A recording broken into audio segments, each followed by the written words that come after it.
Mwetakatonyiza Billy Fama emmanduso mukalabalaba tukutuusako ggwanga ku ggwanga buli lwa Sunday n'omanya kalonda yenna akwatagana n'amawanga ag'enjawulo n'otambula n'okumanya mu program Kalabalaba ku CBS emmanduso radio y'abavubuka ab'omulembe omutebi.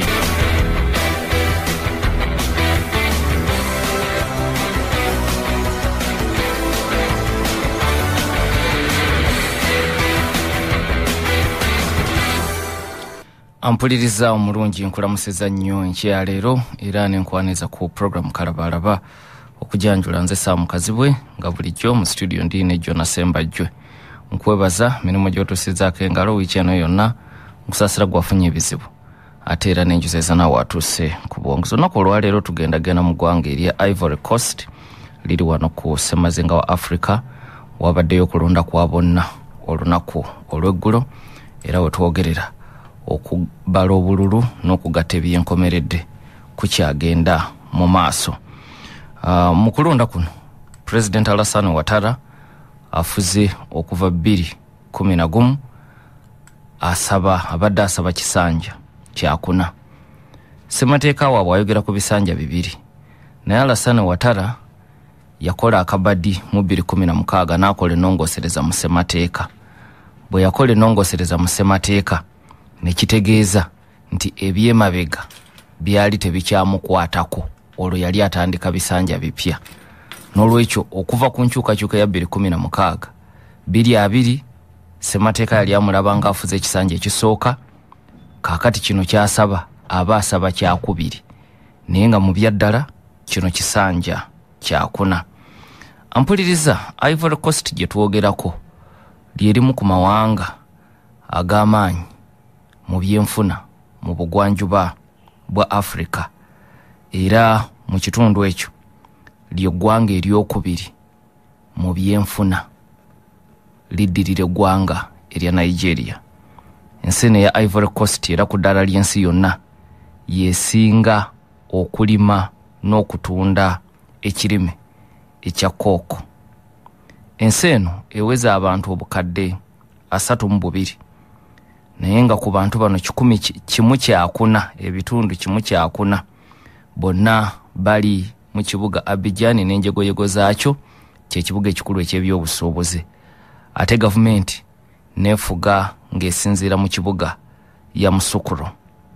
Mu ggwanga lino olulimi Olufalansa lulimi olukulu era olutongole okufaanaganako n'amawanga amalala agafugwako Bufalansa mu biseera eby'amatwale, naye nga balina ennimi ennansi eziwera omuli Olubete, Baule, Douala, Senufo n'ennimi endala. Obunkenke bubadde bungi nga kalulu kano kabindabinda, era ne bweyongera olunaku olw'eggulo ng'okulonda kugenda maaso, ate era ne bweyongera mu kiseera kino nga balinda akakiiko k'ebyokulonda okulangirira ebyenkomeredde. Naye kino si kipya, okulonda okw'enjawulo okuzze kubeerawo mu ggwanga erya Ivory Coast bwe kutyo bwe kufaanana era kutera okuvaako ekiyiwa omusaayi eky'amaanyi. Ekyokulabirako mu 2011 Pulezidenti yaliko Laurent Gbagbo baamukuba mu kalulu naye n'alemera mu ntebe okumala akaseera. Alassane Ouattara yali amuwangudde, kati gwe twogerako aliko. Ne wabeerawo okusika omugwa n'okulwanagana naddala mu kibuga Abidjan ne mu kibuga Yamoussoukro. Gbagbo agenda okuggyibwa mu ntebe ku mpaka Alassane Ouattara atuulewo ng'abantu abasoba mu 3,000 be bafudde. Bano baafanga okulonda kuwedde so singa okulonda tekunnaba. Kyekirwa kyakalulu mu ggwanga lino katera okweraliikiriza. Ku mulundi guno ng'okulonda kuno kubindabinda era wabaddewo okwegugunga okuviira ddala mu mwezi ogw'omukaaga. Okwegugunga era kubadde kusinga kubeera mu bibuga okuli Yamoussoukro n'ekibuga Abidjan. Entabwe ku mulundi guno esinze kuva ku kakiiko ka byakulonda okugaana ba candidates ab'amaanyi abawerako okwetaba mu kulonda kuno. Olw'okwegugunga kuno gavumenti ya Alassane Ouattara yasalawo okukozesa eryanyi okugumbulula abeekalakaasa era abafudde bawera, abafunye ebisago nabo bawera, ate n'abasibiddwa mu makomera nabo bawera. Gavumenti teyakoma ku kugumbulula kwokka. We tutuukidde ku kulonda nga n'enkuŋŋaana ez'ebyobufuzi zonna ziweereddwa. Mu abo abakwatiddwa ku by'okulonda kuno, tugenze okutuuka ku kulonda okw'olunaku olw'eggulu nga waliwo 58 bo bamaze n'okuweebwa ebibonerezo bya kusibwa myezi 36 lwa kwenyigira mu bwegugungo. Mu kwongera okunyweza ebyokwerinda, gavumenti ya Alassane Ouattara yayungudde abampi n'abawanvu mu magye ne poliisi abawera 40,000 ne bamaamira ebitundu eby'enjawulo eby'eggwanga, naddala ebitundu ebya Alassane Ouattara gy'atalina nnyo buwagizi mu kibuga Abidjan, kibuga Yamoussoukro n'ebitundu ebirala mu bukiikaddyo, kubanga obuwagizi bwe businga kuva mu bukiikakkono bw'eggwanga erya Ivory Coast gy'ava. Ku lukalala lw'abalonzi kuliko abalonzi abeewandiisa 8,700,000, naye olw'embeera y'ebyobufuzi eyakirwanire abantu bazze bakoowa okulonda mu Ivory Coast, era mu kulonda okwasembayo 2 ku balonzi abeewandiisa 53 ku 100 be bajja okuba akalulu. Ssemateeka wa Ivory Coast yagamba nti omuntu okulangirirwa nti awangudde obwa pulezidenti alina okuba ng'awezezza ebitundu ebisoba mu 5 ku buli 100. Bwe bitawera muddayo mu kulonda okw'envuunula bibya. N'olwekyo mu bimu ku birindiddwa mu kulangirira kuno kwe kulaba ani akulembedde, ate ekyokubiri kwe kulaba oba akulembedde awezezza ebitundu 5 ku buli 100 nga tewaabe kulonda kwa nvuunula bibya. Naye okuvuganya tekubaddeemu nnyo mbiranyi olw'ensonga nti abaali basuubirwa okuteekawo akazita ak'amaanyi bonna baggibwamu akakiiko k'ebyokulonda, bwe babajjaamu ne beekubira enduulu mu kkooti, ne kkooti ne zikakasa akakiiko k'ebyokulonda. Omuntu eyali asuubirwa okuyuuguumya ennyo Alassane Ouattara mu kalulu kano ye munnabyabufuzi ate omusuubuzi Tidjane Thiam, mukulembeze wa kibiina ky'ebyobufuzi ekya Democratic Party of the Ivory Coast. Ensonga ku baasinzira okumuggyamu kubeera na butuuze bwa mirundi 2 obwa Ivory Coast n'obw'eggwanga erya Bufalansa eryabafuga mu biseera by'amatwale. Aweze emyaka egy'obukulu 63 era abadde n'obuwagizi bungi nnyo era bwakyalina mu bavubuka. Akoledde ebitongole bingi era nga yaliko ssenkulu wa banki ngundiivu ey'e Switzerland gye bayita Credit Suisse. Thiam Tidjane ayina oluganda ku mukulembeze wa Ivory Coast eyasooka Felix Houphouët-Boigny. Yafuga Ivory Coast okuva mu 1960 nga bafunye obwetwaze kutuusa mu 1993 yafiira mu ntebe. Kyokka era taata wa Thiam ono era naye yali munnabyabufuzi mugondiivu. Yali wamu ne Felix Boigny nga balwanirira obwetwaze era yali minisita mu gavumenti eyasooka eya Ivory Coast.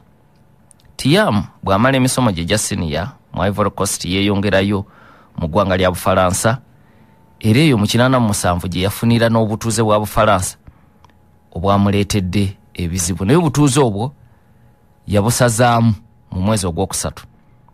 Wabula kooti mu Ivory Coast n'emugamba nti yagenza okusazaamu ng'obudde buyise kubanga ssemateeka wa Ivory Coast yagamba tosobola kuba na butuuze bwa mirundi 2 bw'ofuna obwensi endala obwa Ivory Coast oba obusazizaamu. Kati baamugamba nti we yeewandisiza n'abeera ku lukalala lw'abalonzi mu kiseera ekyo yali tabalibwanga munnansi wa Ivory Coast olw'okuba yali yafuna obutuuze bw'ensi endala. N'olwekyo ekyo kyali kyakolebwa mu nsobi okusinziira ku kkooti. Kati ne bwe yasazaamu obutuuze obw'Obufalansa kyali tekyasobola kumutaasa kubanga ku lukalala yali yagendako mu bukyamu ng'alina kwewandiisa bupya. Kati ate okwewandiisa obupya nga kuba kutegeeza ekiseera kiba kyamuyitako ekyokwewandiisa ng'omulonzi avuganye ku bwa pulezidenti mu kulonda kuno. N'olwekyo kino nga kisobola kumutaasa mu kulonda okuliddako mu maaso myaka 5 okuva kati. So bw'atyo najjibwa mu Lwokaana. Mpuliriza omusajja oyo omukululo gwe munene nnyo kyekirwaki Alassane Ouattara yamweraliikiridde mu kulonda kuno. Nkutegeeza nti yakulira Credit Suisse banka ey'engundivu mu Bufalansa okuva March 2015 okutuusa Ogwokubiri 2020. Yaliko akulira ebyensimbi mu kitongole ekya Prudential eky'ebyensimbi e Bungereza wakati wa 2007 ne 2009 ate n'afuuka senkulu waakyo ku ntandikwa ya 2015 naye obuvunaanyizibwa yabukolako myezi mitono ate mu March wa 2015 naawe obuvunaanyizibwa okukulira banka ye Switzerland eya Credit Suisse. 2019 yalondebwa okubeera ku lukiiko olufuzi olwa International Olympic Committee. Ate bwe tuddako eri emabega yaliko minisita avunaanyizibwa kuteekerateekera eggwanga n'ebyenkulaakulana mu Ivory Coast mwaka 1998. December 99 abaali bweru gavumenti ya mukama we Konan Bedi newambibwa General Robert Geu. Tekyamulobera kukomawo, yakomawo wabula aba yakatuuka n'akwatibwa n'asibwa. Mu nkomyo yamalayo wiiki eziwera wabula oluvannyuma Robert Geu n'amuta. Bwamuyimbula n'amuwa omulimu gw'okufuuka chief of staff mu office ye. Omulimu ogwo gwe yagaana era bw'atyo n'ava mu ggwanga erya Ivory Coast n'addayo e Bungereza okukola emirimu gye egy'ekikugu. E Bungereza yakola bingi. Ekyokulabirako 2014 yali Ssaabaminisita wa Bungereza yamulonda okubeera ku lukiiko olw'abawabuzi ba Ssaabaminisita oluvunaanyizibwa ku byenfuna. 2011 Thiam yalondebwa okubeera ku lukiiko oluwabula ku byenkulaakulana n'ebizimbibwa mu lukiiko olwa G20. G20 lukiiko olugatta amawanga gannaggwedde 20. Kati balina obukiiko obw'enjawulo ne babeera n'akakiiko akavunaanyizibwa ku byenkulaakulana n'ebizimbibwa. Mu be baalonda okubawabula ku nsonga ezo mwe muli omusajja ono.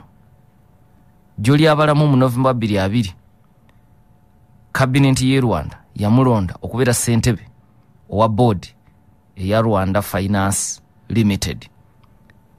Bye bitonotono bye nsobola okuwaako olw'obudde gwe mukululo gwe. Kati Alassane Ouattara yakimanya nti singa amuleka n'abeera mu kalulu ajja kumutawaanya nnyo. Ate ekirala nga amaanyi ge gava mu abo abakkiririza mu pulezidenti wa Ivory Coast eyasooka Felix Houphouët-Boigny. Kyokka ne Alassane Ouattara abawagizi be bagwa mu kiti ekyo nabo bakkiririza nnyo mu bukulembeze obwa Houphouët-Boigny era maaso awo njana kulaga n'ekibiina ky'ebyobufuzi ekya Alassane Ouattara yakibbula mu Felix Houphouët-Boigny. N'olwekyo abadde akosa nnyo Alassane Ouattara mu kalulu kano. Kakati ne bayita wali mu mateeka ne bamugyamu. Omulala eyaggiddwamu ye Laurent Gbagbo bwe batunka mu 2011 yabadde akutte kaada y'ekibiina ekya African People's Party of the Ivory Coast. Ku myaka 8 tunajjukira nti Gbagbo yatwalibwa mu kooti eya ICC International Criminal Court e Hague mu Netherlands naggulwako emisango gy'okwenyigira mu kittabantu bwe yalemera mu ntebe 2011. Emisango egyo yatunka nagyo wabula ku nkomerero ne bamwejjereza ne bamuyimbula n'akomawo mu Ivory Coast. Naye mu Ivory Coast waliyo emisango emirala era egyali gyamukka mu V. Kati emisango egyo gyali gyamukka mu V Ivory Coast kwe basinzidde ne bamugamba nti tojja kuvuganya katukomewo. 89.2 FM.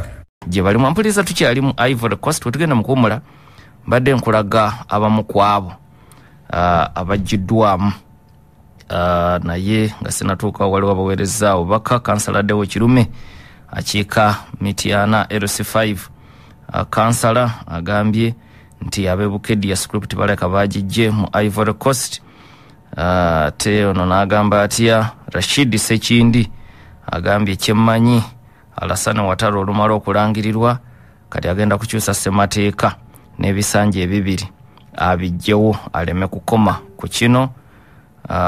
Sega Ramadhan ali na mulanda ageye abadde awagira Tijani Thiam era bamukoze bubi nnyo okumugaana okwesimbawo.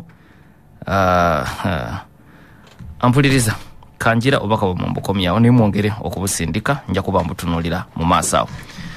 Nkutegezeza nti ne Laurent Gbagbo naye yajiddwamu ensonga ye si misango gya ICC kubeyo bamwejereza ne waliwo egyamusinga awaka ejo gyamugjesezaamu.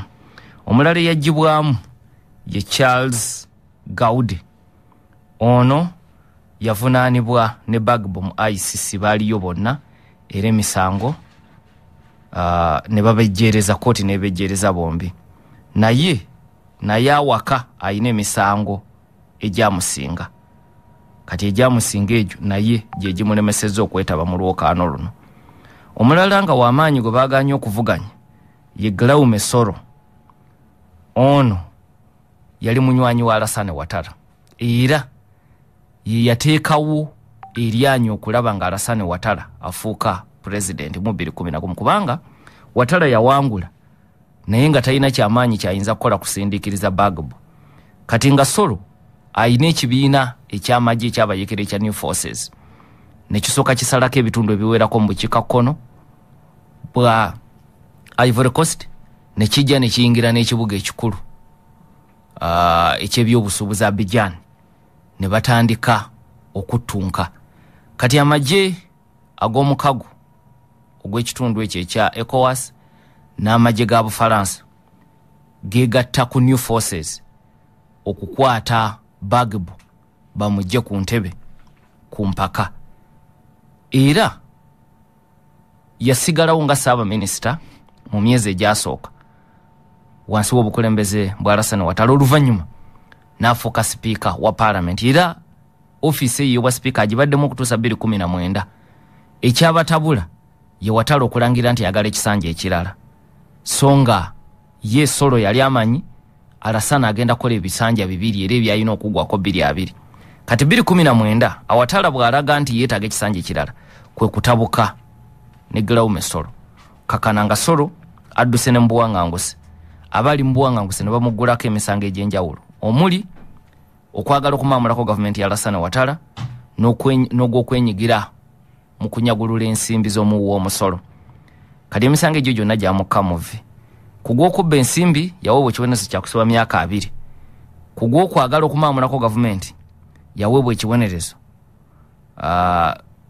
kya kusibwa bulamu bwe bwonna kati bwe yataddeeyo empapula ez'okuvuganya akakiiko kaazigobye lwa bibonerezo ebyo 2 kati abo be babadde basuubira okuyuuguumya Alassane Ouattara mu lwokaano tebaabaddemu kakati bano be bakkiriziddwa era be babadde ku ballot paper olinamu Alassane Dramane Ouattara kennyini abawagizi be gwe baakazaako baafunza ennyukuta ezisooka ku mannya 3 ne bakolamu ekigambo ado bwe batyo bamuyita abawagizi be naye nga mbujjuvu ya Alassane Dramane Ouattara myaka 83 abadde mu ntebe okuva ku ntandikwa y'omwaka 2011 ekibiina kyakulembera bakiyita Rally of Houfetists for Democracy and Peace. Wetegereza ekigambo ekyo Houfetists akijja mu mannya ga Felix Houphouët-Boigny omukulembeze wa Ivory Coast yasooka yakola ebintu bingi yadde Boigny yalina kyemalira naye yafuba okuteekawo obutebenkevu mu Ivory Coast mu kiseera amawanga amalala gye gaali gataguddwa entalo mu West Africa ate n'azimba n'ebyenfuna Ivory Coast nefuuka ekiddukiro ky'abo abanoonya okkuba ekyeyo mu mawanga amalala mu West Africa. N'olwekyo ng'oggyeko bwannakyemalira wali abantu bangi abamukkiririzaamu olw'ebirungi bye yakola. Kakati Alassane Ouattara bwe yali atondawo ekibiina yayagala okukiteeka mu kifaananyi ky'omugenzi Felix Houphouët Boigny, era ekibiina kiko kukituuma Rally of Houphouetists for Democracy and Peace. Obukulembeze bwe bufubye okuzimba ebyenfuna era we yabisanga si we biri, era atadde ensimbi mu bizimbibwa enguudo, masomero n'ebirala. Okusinziira ku World Bank, we twogerera ebyenfuna bya Ivory Coast bisituse ne biba nga bikulaakulanira ku sipiidi ya 8.2 ku buli 100. Era amaanyi ago ge gamusobozesa okuwangula ekisanja ekyokubiri mu 2015 n'akiwangulira waggulu nnyo, omuzungu kyayita landslide victory. Mu Luganda tugamba kukukumba, nti yakukumbye bukukumbi. Era ng'abantu bangi balina essuubi nti kyekisanja kye ekisembayo. Bano bonna basolo baali bawagizi be mu kiseera ekyo. In fact bangi ku babadde baagala okuvuganya ku munondi guno n'abo abaavuganyiza mu 2015 baamuwagira nga bamanyi ekitundu ekisembayo. Ekyakyusa embeera ye kwe kulangirira nti akoma mu 2019 era 2020 n'abeera ku ballot paper.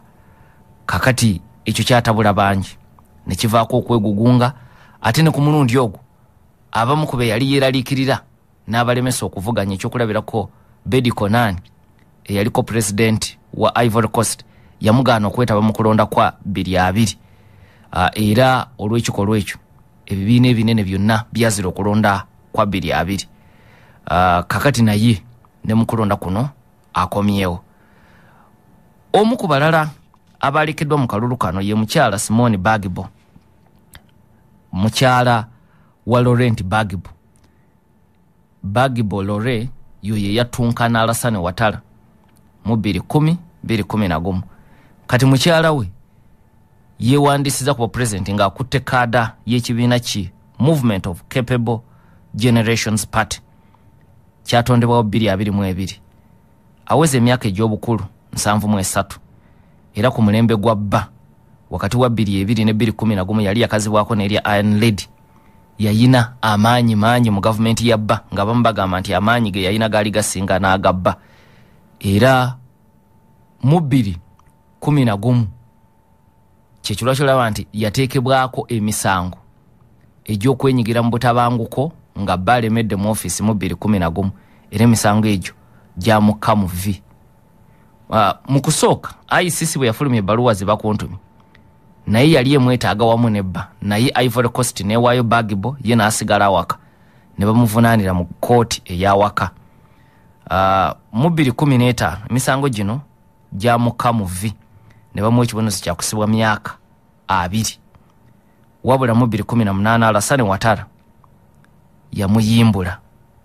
Kakati mu kumuyimbula n'akoma mu byobufuzi 2023 mu butongole yayawukana nebba Laurent Gbagbo. Jjukira Gbagbo yali amaze n'okuyimbulwa mu kooti ya ICC ng'akomyewo n'awaka. Kakati n'ayimbulwa. Bw'ayimbulwa bw'atuuka eno mukazi n'amugaa nti ebyange naawe byaggwa.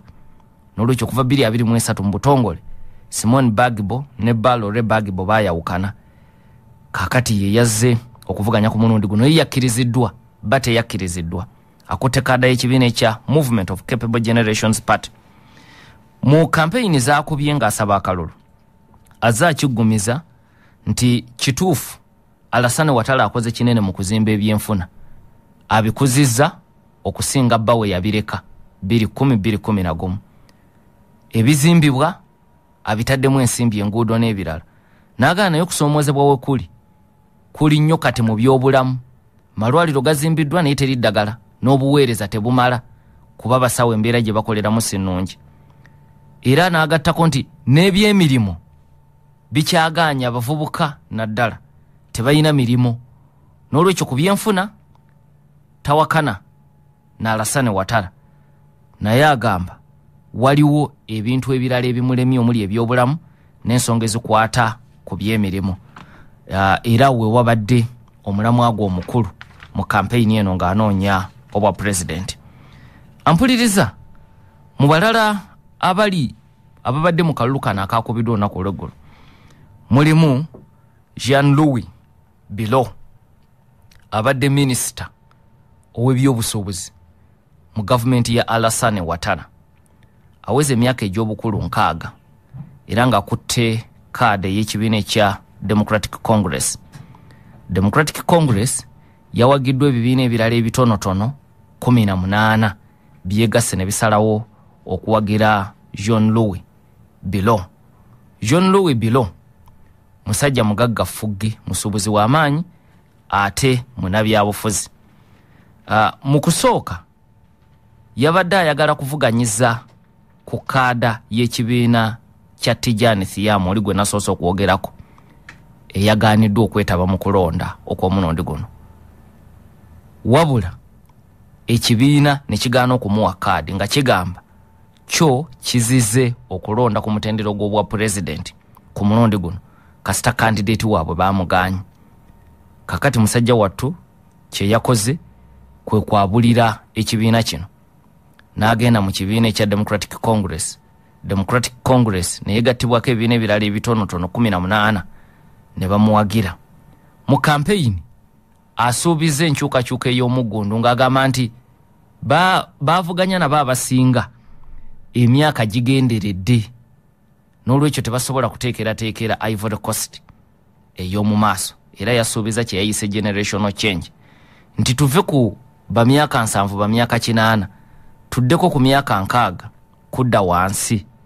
Era yagambye ye ng'omusuubuzi omututumufu ensimbi agenda kuziteeka mu kulaakulanya makolero gatondewo emirimu mu ggwanga erya Ivory Coast.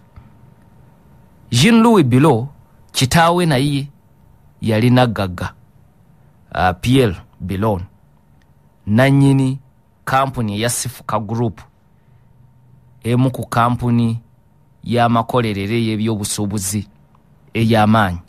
In fact mu ggwanga lya Ivory Coast Sifuka Group erimu amakampuni mangi, erimu amakolero n'amakampuni ag'ebyobusuubuzi. Sifuka Group mu Ivory Coast ye kampuni esinga okukozesa abakozi abangi. Sifuka Group ekozesa abakozi 1,700. Kampuni ya kitaawe Pierre Belon kati agamba mumpe obuyinza mulabe enkyukakyuka ez'omuggundu kye yayise generational change. Aweze emyaka egy'obukulu 6. Ampuliriza mu lwokaano luno era mu balala abasigaddemu mulimu Ahua Don Melo. Ono naye yali munywanyi wa Laurent Gbagbo we yabeerera president wakati w'omwaka 2002 n'omwaka 2011. Mu kiseera kiri ekyakatuubagiro 2010 ne 2011 nga Gbagbo yeremeza mu ntebe, ono ye yali omwogezi wa gavumenti ng'era obuvunaanyizibwa bwe kubikkirira bikolobero ebyali bikolebwa mu kiseera ekyo omwali n'obutemu. Nkugambye nti mu lutalo olwo nga amagye ga Solo aga New Forces gatunka n'amagye aga gavumenti ya Gbagbo, abantu abasoba mu 3,000 be balusuulamu akaba. Kati yali omwogezi wa gavumenti mu kiseera ekyo ye Don Melo avuganya kuba president yakkiriziddwa, ayina emyaka egy'obukulu 67. Yasazeewo okuvuganya nga independent, tayina kibiina naye nga si kwe kwali okwagala kwe. Mu kusooka yali yagala akwate kaada y'ekibiina kya mukama we Laurent Gbagbo. Bwe bagaana Gbagbo okuvuganya ye n'asaba kaada y'ekibiina. Ekibiina ne kimugamba kasita baganye mukama waffe tetugenda kuvuganya ku mutendera gwa president. Era baatabuka bubi nnyo okukakana nga ne mu kibiina bamugobyemu. Kwe kusala wajje avuganye ku bwannamunigina era mu lwokaano luno yakkiriziddwa. Ampuliriza Melo Don okufaanaganako n'abo baali mu gavumenti ya Gbagbo abalala bangi yateekebwako envumbo olw'okwenyigira mu kittabantu ekya 2011. Teyavunaanibwa misango gya kittabantu, yali mwogezi naye teyeenyigira mu bikolobero, ye yabibikkiriranga. N'olwekyo okwawukana ne banne abaavunaanibwa wakane mu ICC ye teyavunaanibwa, naye era yatya n'adduka mu buwaŋŋanguse nga Alassane Ouattara alayidde. Eggwanga erya Amerika lyamuteekako envumbo, omukago gwa Bulaaya gwamuteekako envumbo. Era 2011 yadduka n'agenda mbuwaŋŋanguse yakomyewo jjo ly'abalamu 221 kaakati kwe kuvuganya mu kulonda kuno okwabadde wonnaku olw'eggulu katukomewo 89.2 FM. tukyali mu ggwanga lya Ivory Coast okulonda kwabaddewo jjo akakiiko kali mu kugatta byavudde mu kulonda. Saalongo Mubiru Godfrey alina masuba agenda yani yaloga Africa obuluvu n'obutamatira birigwa ddi mu bakulembeze ba Africa. N'agamba atya Kamia Sesanga musomesa n'amatabesesi mukono getulabye n'abakulembeze ba Africa abakozesa kooti okweremeza mu buyinza. Mulangira Twaha Kayondo agamba nti ensi za Africa nyingi ebikolwa byebimu entebe wooma gwe mulamwa. Katongole Ronald ali Masaka agambye nti kirabika azaala abakulembeze ba Africa y'omu. Why do they always think it's supposed to be either them or them? Kibuuzo kikulu webale nnyo webalire ddala muganda wange. Ampuliriza bwe muwandika temuwandiika bintu bingi nnyo nsobole okubisoma wano. Nsobole okubisoma wano. Bwe muwandika bingi mujja kunnemesa. Mujja kunyamba ndowooza obubaka njira mbufundikirira wano. Waliwo wano abalala abaweereza kambuyite mu butonotono ndyoke nkomewo. Vincent Mawanda ali Moscow agamba twatudde dda mu kirasi tugoberera. Ono nagaye Shahim ku Salama Road nekirabika omuntu azaala abakulembeze ba Africa y'omu. Tone mulima matooke kuva eggaayaza kyotera naye nsinzidde wane ku Kuwait. Gambye bakafuna abakulembeze bameka mu Ivory Coast. Batandika ne Felix Houphouët Boigny gwenjogeddeko. Yafiira mu ntebe 9 ne bafuna Bedi Konani. Ne bafuna Jenogeu gwenjogeddeko. Ne bafuna Lore Bagibo ne bafuna Alassane Ouattara. Abo be bakulembeze abafuze eggwanga erya Ivory Coast. John Paul Lubowa Semuju ali Masaka aga Africa ejjudde obwanakyemalira. Kansembyeyo Abiola Masudi ali Bulenga. Ndoza bamubula musajja oli mu Nigeria eyawangula okulonda kwa 93 wabula n'atafuna ntebe. Agamba nti kirabika Africa tuyina ekirwadde kyekimu ekiruma abakulembeze baffe lwakuba tekibaluma mu ngeri y'emu.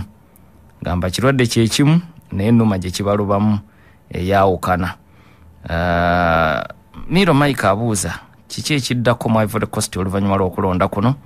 Nkutegeezezza nti ebyava bya Ivory Coast mu by'okulonda kutera okugobererwa obusambattuko n'okuyiwa omusaayi n'olwekyo kwe kusoomoozebwa okuliwo. Wetugende mu kuwummula mbadde nkulaga abamu ku bacandidates abakkiriziddwa okuvuganya mu kulonda kuno nga gw'ensembi okwogerako ye Don Melo w'emyaka 67 yali munywanyi wa Laurent Gbagbo era aliko envumbo eza Amerika ez'omukago gwa Bulaaya. Yali yadduka ne mu Ivory Coast yadda juzi 2021 bamulese ku ballot paper. Omulala ali ku ballot paper eno ye Henriette Lagu myaka 66 yakutte kaada y'omukago ogweyise Group of Political Partners for Peace. Gwe mukago ogwaleese omukyalo ono Henriette Lagu. Abadde w'amaanyi okumala ebbanga mu Ivory Coast mu kulwanirira eddembe ly'abakyala era emabegako eyo yaliko ne minisita avunaanyizibwa ku mbeera z'abantu ssaako n'abantu abalina obulemu ku mibiri gyabwe. Mu mwaka 2015 omukyalo ono era yavuganyaako ku bwa pulezidenti n'olwekyo guno si gwe mulundi ogusoose naye 2020 nga bwe nakutegeeza nti ebibiina ebinene byasalawo okuzira okulonda okw'ekisooka baali tebakkaanya nakya Alassane Ouattara okukomawo okwesimbawo. Ekyokubiri yengeri gye yali akugidde abamu ku abo abaali baagala okuvuganya omuli Bedi Konani. Kaakati abalala ne beekandagga naye akalulu ne kabeerawo, Alassane Ouattara n'akawangula. Kati mu 2015 Henriette Lagu yavuganyira n'akola ekyafaayo nti akalulu ako gwe mulundi ogwasooka omukyala yenna okuvuganya ku bwa president bwa Ivory Coast. Kati mu kalulu ako mwalimu abakyala babiri era omu ku bo ye Henriette Lagu. Ku mulundi guno yazze ayagala ntebe ya bwa president. Ampuliriza akalulu kano nja tutunulire zimu ku nsonga enkulu ezibadde mu campaign. Ogumu ku miramwa emikulu egya campaign eno mulamwa gwa demokrasia, nga abantu abawerako naddala ku ludda oluvuganya gavumenti bagamba mu kuwagira Alassane Ouattara nga ajja mu ntebe 2011 baali balwanyisa bwannakyemalira bwa Laurent Gbagbo, naye tebaamanya nti gwe baleeta atajja kuba nakyemalira n'okusinga Laurent Gbagbo n'atuuka n'okulemesa beyeeraliikirira okuvuganya, kuba ate Gbagbo teyatuukaawo, kuba singa ekyo kye yakola n'Alassane Ouattara teyandyetabye mu kulonda kwa 2010. Kati omulamwa mu kampeyini eno gubadde mukulu nnyo. Ekisooka bagamba Ivory Coast yesaanye kufugwa ku bisanja bibiri, nti naye Alassane Ouattara yapalapalanya n'akyusaamu mu ssemateeka katono kimusobozesa okugamba nti kati ssemateeka akyuse tuyina mupya ebikadde tebikyankwatako. Kakati bannansi ba Ivory Coast ensonga eno ebadde enkulu mu kalulu kano. Timbirala tuyinza okuba tutambudde mu byenfuna naye demokrasia ate tutambula tudda mabega. Ekirala abasibiddwa bayitirivu olw'okwenyigira mu kwegugunga okw'emirembe. So nga ate tugenze n'okutuuka ku lunaku lw'akalulu nga n'enkuŋŋaana Alassane Ouattara aziweredde ddala. Kati ensonga eno ebadde enkulu nnyo mu kulonda kuno, ng'abantu baga nti tusaanye okulwana okukomyawo demokrasia mu ggwanga lino erya Ivory Coast. Ensonga endala ya byanfuna, Alassane Ouattara agyesibyeko era ng'agamba nti tewali kubuusabuusa ebyenfuna mbijje we nabisanga, ne bw'otunuulira ebibalo okuva mu bitongole nga World Bank. Era n'ababadde bamuvuganya nga bwenkulaze mukyala wa Gbagbo, naye mu kampeyini z'abadde akkiriza nti mu byenfuna kuzimba enguudo n'ebirala ekyamazima ayina byakoze. Kakati naye akadingidi abadde akeekuutira bulungi. Kugambye nti World Bank eraga nti okulonda okutuukidde ng'ebyenfuna bya Ivory Coast bikulira ku bitundu 8.2 ku buli 100. N'olwekyo ebyenfuna Gbagbo abadde Alassane Ouattara abadde abikozesa okulaga bannansi ba Ivory Coast nti nze mbisobola, mu nnyongera ekisanja, nyongera okuggumiza bino ebiriwo ate nyongerezeeko. Wabula abamukolokota ku byenfuna bagamba bwe bati nti kituufu ebyenfuna bikuze, naye waliwo omuwaato wakati w'abalina n'abatalina nga munene. Olwaleero mu Ivory Coast ku bantu bukadde 32, abantu 37.5 ku buli 100 baavu abankuseere, boyinza okuyita oba emponga byoya. Kati yadde ebyenfuna bikulira ku speed, naye waliwo bootasobola kunyumiza speed eyo nga tebagitegeera. Bwe bakwata mu nsawo zaabwe bwe bati speed eyo y'ebitundu 8 ku buli 100 tekola makulu gye bali. Abavubuka abangi abatalina mirimu tosobola kubabuulira byanfuna nti bikula. Kituufu bikula, naye ensimbi zeesulise. Kati ababadde bavuganya Alassane Ouattara ekyo babadde bakyesibako. Ekirala waliwo abamunenya nti kituufu azimbye enguudo, azimbye amasomero, naye ensimbi zaakozesa nnyingi nnyo yeewola neewole, ekitadde Ivory Coast mu mabanja amayitirivu. Olwaleero International Monetary Fund ebanja Ivory Coast ensimbi eziwera obuwumbi bwa dola za Amerika 4. Kino kiteeka Ivory Coast mu luse lw'amawanga agasinga okuba nga gabanjibwa. 89.2 FM. Ampuliriza mulungi, tukyali ffenna mu program akalabalaba nenga tuguse mu kitundu ekisembayo po etyanga asinzidde Pretoria, South Africa. agambye African leaders learn and forget nothing. Webale nnyo simanyi oba olina oluganda ku page yange yali Ssaabaminisita wa Uganda ne webale nnyo ssebo gy'osinzidde mu South Africa okuwuliriza ate n'ofaayo n'okuweereza obubaka. William Nyanzi ali Kitendaga ekyewuunyisa Watara ne Suluhu ow'e Tanzania bajja bagonvu naye kati baluma.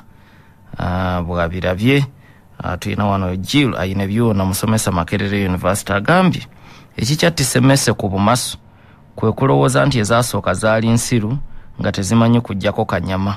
Naga abakulembeze ba Africa ebbeere bayonka kulimu. Webale kuweereza na webale okugoberera. Mike Segawa Deputy RDC Kasanda agambye nti Alasana Watari awansonga ki ezimukomyawo ku bukulembeze. Omulamwa gwa asenze kugussa ku byanfuna kuba wali amaanyige. Kati agamba yasobola okunyweza ebyo byatuuseeko ate n'okwongerezaako kyekintu kwasinze okutambulira. N'ekirala nti Watara we yajjira waaliwo obutali butebenkevu bw'amaanyi nnyo ng'ebibiina by'abayeekera bingi, naye embeera yagikakkanyiza. Obutali butebenkevu weebuli naye toyinza kubugeraageranya ku mbeera gye yasangawo 2011 ng'ajja mu ntebe. Kati ekyamazima ago gabadde maanyi ge era byebimu ku ebyo byatambuliddeko mu kampeyini eno. Ampuliriza mujja kunsaasira obubaka bwammwe mbukomyawo olw'obudde. Senkungu Padde Kiganda obubaka bw'ombulabye. Dean of Students Mutesa One Royal University, Harold Kaija okuva mu PFF, n'abalala bangi mwenna obubaka bwammwe mbulabye naye mutusaasire olw'obudde. Ampuliriza ensonga endala enkulu mu kalulu kano ebadde enkyukakyuka mu mbeera y'obudde. Jjukira Ivory Coast teri wala nnyo na Ddungu Sahara. N'olwekyo ate ng'okimanyi nti ekimu ku bisinga okubaleetera ensimbi bya bulimi naddala ekirime ekya kokowa bakirima nnyo era be basinga okukirima mu nsi yonna. Naye enkyukakyuka mu mbeera y'obudde ebakosezza n'etuuka n'okubakosa ne ku mmere gye balima gye balya ng'ovudde ku biri bye balima okutunda. Era olwaleero emmere nnyingi eriibwa mu Ivory Coast ate bagijja ku muliraano Burkina Faso, Niger n'amawanga amalala.